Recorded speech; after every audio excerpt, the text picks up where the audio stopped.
Hi అండి, welcome back to my channel hand made with love. అందరూ ఎలా ఉన్నారు?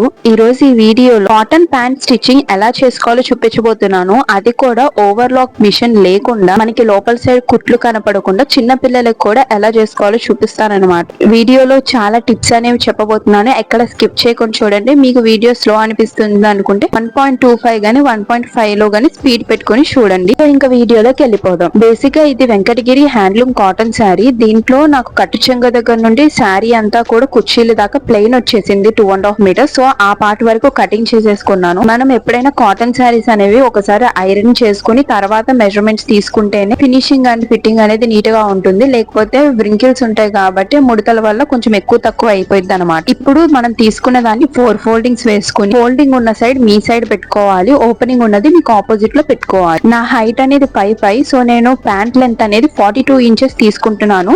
పైన 2 ఇంచెస్ బెల్ట్ కోసం తీసేసి 40 ఇంచెస్ ప్యాంట్ అనేది కటింగ్ ఇప్పుడు చూపిస్తున్నాను. ఈ 40 ఇంచెస్ కి 0.5 ఇంచెస్ అనేది మనకి పైన కుట్లోకి పోతుంది. కింద బోర్డర్ పెడుతున్నాను కాబట్టి మనకి కింద ఫోల్డింగ్ అవసరం లేదు. ఇప్పుడు మీ నడుము సైజ్ ఎంతైతే ఉందో దాన్ని డివైడెడ్ బై 4 వేసుకుని +2 మార్జిన్ కోసం పెట్టుకుని ఒక మార్కింగ్ పెట్టుకోవాలి. అలాగే ఇది ఒక స్ట్రైట్ లైన్ డ్రా చేసుకున్నాను. అక్కడ నుండి కిందకి 13 ఇంచెస్ కి మార్క్ పెట్టుకున్నాను. ఇక్కడికి మనకి కిస్తీ వస్తుంది. సో ఇదేంటంటే మనం 2 లెగ్స్ కూడా జాయిన్ చేసే ప్లేస్ అనమాట.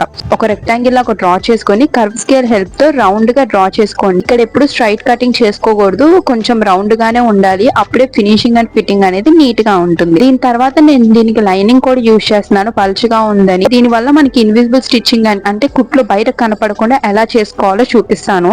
లైనింగ్ లేకపోతే దానికి ఇంకొక మెథడ్ ఉండిద్ది, అది ఇంకెప్పుడైనా చూపిస్తాను. సో ఫస్ట్ లైనింగ్ అనేది మీరు కటింగ్ చేసుకునేటప్పుడు లెంత్ అనేది 41 ఇంచెస్ పెట్టుకోండి. ఎందుకంటే దీనికి కింద సైడ్ ఫోల్డింగ్ చేస్తాము, మనం బోర్డర్ ఉంది కాబట్టి మెయిన్ ఫ్యాబ్రిక్ చెయ్యి. లైనింగ్ ని కింద సైడ్ ఫోల్డ్ చేసుకున్నాక మెయిన్ ఫ్యాబ్రిక్ రైట్ సైడ్ న మనం లైనింగ్ ని పెట్టేసుకుని 2 సైడ్స్ కూడా కుట్టుకోవాలి. ఇలా ఎక్కడ దాకా అంటే మనం ఇందాక కర్వ్ షేప్ 2 లెగ్స్ జాయిన్ చేసే ప్లేస్ కిస్తీ ఉంది కదా, అక్కడ దాకా కూడా ఇలా స్ట్రైట్ గా కుట్టేసుకుంటాము. కుట్టేసుకున్నాక 1/2 ఇంచ్ గ్యాప్ తోనే పెట్టుకోండి, ఎక్కువ పెట్టొద్దు. ఎందుకంటే ఇది రివర్స్ తిప్పేస్తాము, ఈ క్లాత్ అనేది లోపలికి వెళ్ళిపోయింది, మనకి కుట్టు బయట కనిపించకుండా ఫినిషింగ్ బాగుంటుంది అనమాట. రివర్స్ తిప్పేసుకున్నాక మనం ఎలా అయితే నార్మల్ గా ఒక లెగ్ అనేది కుట్టేస్తామో అలానే ఒక కాల్ అనేది ఫస్ట్ కుట్టేసుకోవాలి. సో ఇలా స్టిచ్చింగ్ చేసుకునేటప్పుడు మీకు ఎక్కడైతే రౌండ్ పెట్టుకున్నాం కదా, సో ఆ రౌండ్ దాకా మాత్రమే కుట్టుకోవాలి. లెగ్ మొత్తం కూడా కుట్టకూడదు. నడుము దాకా అలా కుట్టారంటే మళ్ళీ తీసేయాల్సి వస్తుంది. ఈ పాయింట్ అనేది కొంచెం గుర్తు పెట్టుకోండి. బిగినర్స్ అయితే కొంచెం కన్ఫ్యూజ్ అవుతారు, తెలిసిన వాళ్ళకైతే వచ్చేస్తుంది. ఇలాగా 2 లెగ్స్ కూడా ముందే మనం రెడీ చేసి పెట్టుకోవాలి. దీని తర్వాత నెక్స్ట్ ప్రాసెస్ అనేది చేసుకుంటాము. దీనికంటే ముందు ఇప్పుడు దాకా కుట్టింది కూడా నేను డీటెయిల్ గా ఇక్కడ వీడియోలో చూపిస్తాను చూడండి. సో నేను ఇన్విజిబుల్ స్టిచ్చింగ్ అని చెప్తున్నాను కదా, బేసిక్ గా అదేంటంటే మనకు ఓవర్లాక్ చేసే పని లేకుండా కుట్లు అనేవి బయటికి రాకుండా లోపలికి వెళ్ళిపోతాయి. సో ఫినిషింగ్ అనేది ఇలా నీట్ గా ఉంటుంది. మనకి కాలికి గుచ్చుకోకుండా పోగులు ఊడిపోకుండా బాగుంటుంది అనమాట. ఎప్పుడైనా మనకి డ్రెస్సెస్ కి కొన్ని శారీస్ పోగులు వచ్చేస్తాయి, అలాంటి వాటికి ఇలా కుట్టుకుంటే అవి లోపలికి వెళ్ళిపోతే మన కాలికి తగలో పోగులు రాకుండా డ్రెస్ నీట్ గా ఉంటుంది. ఇప్పుడు మనం ఏదైతే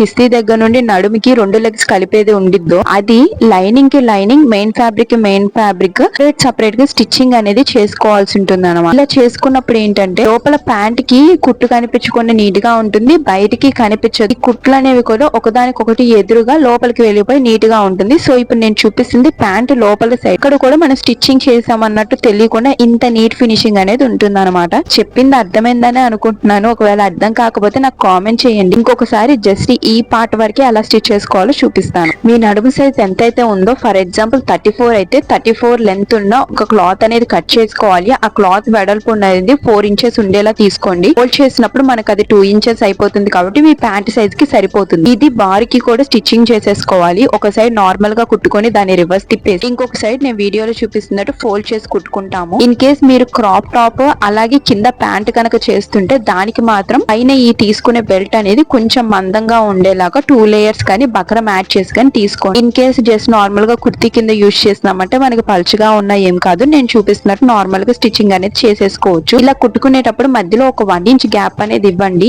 ఈ గ్యాప్ లో మనం ఎలాస్టిక్ పెట్టుకోవడానికి కుదిరిద్ది అనమాట. ప్యాంట్స్ ఎలాస్టిక్ అని చెప్తే ఇస్తారా, అవి కొంచెం వెడల్పుగా ఉంటాయి, విడ్త్ అనేది ఎక్కువ ఉండిద్ది నార్మల్ వాటికన్నా. ఇక్కడతో ప్యాంట్ స్టిచ్చింగ్ అనేది అయిపోయిందండి. వచ్చిన అవుట్పుట్ అయితే చాలా కంఫర్టబుల్, ఫిట్టింగ్ అనేది చాలా బాగుంది. నేను ఈ డ్రెస్ స్టైల్ చేసినప్పుడు ఒక 10 days లో వీడియో అనేది కూడా పోస్ట్ చేస్తాను. మళ్ళీ కుర్తీ డ్రెస్ అనేది ఇప్పుడే పెట్టేస్తాను, బట్ రెడీ అవ్వడానికి మాత్రం కొంచెం టైం ఉంది. అది రెడీ అయినప్పుడు నేను ఖచ్చితంగా వీడియో అనేది పోస్ట్ చేస్తాను షార్ట్స్ రూపం. మిస్ అవ్వకుండా ఖచ్చితంగా ఛానల్ సబ్స్క్రైబ్ చేసుకోండి. నెక్స్ట్ వీడియోలో లాంగ్ వీడియో అనేది పెట్టబోతున్నాను. అందులో డిఫరెంట్ మోడల్ కుర్తీ స్టైల్ అనమాట. ఎలా చేసుకోవాలో చూపించబోతున్నాను. మిస్ అవ్వకుండా ఛానల్ సబ్స్క్రైబ్ చేసుకోండి. లాంగ్ వీడియో ఇంట్రెస్ట్ లేదనుకునే వాళ్ళు షార్ట్స్ రూపంలో ఆల్రెడీ ప్యాంట్ కటింగ్ స్టిచ్చింగ్ మొత్తం పెట్టేశాను. ఇదంతా ఒక ప్లే లిస్ట్ లా చేసి పెట్టాను. అది కూడా ఒకసారి చెక్అవుట్ చేయండి. ఈ వీడియో మీకు హెల్ప్ఫుల్ అయిందని అనుకుంటున్నాను.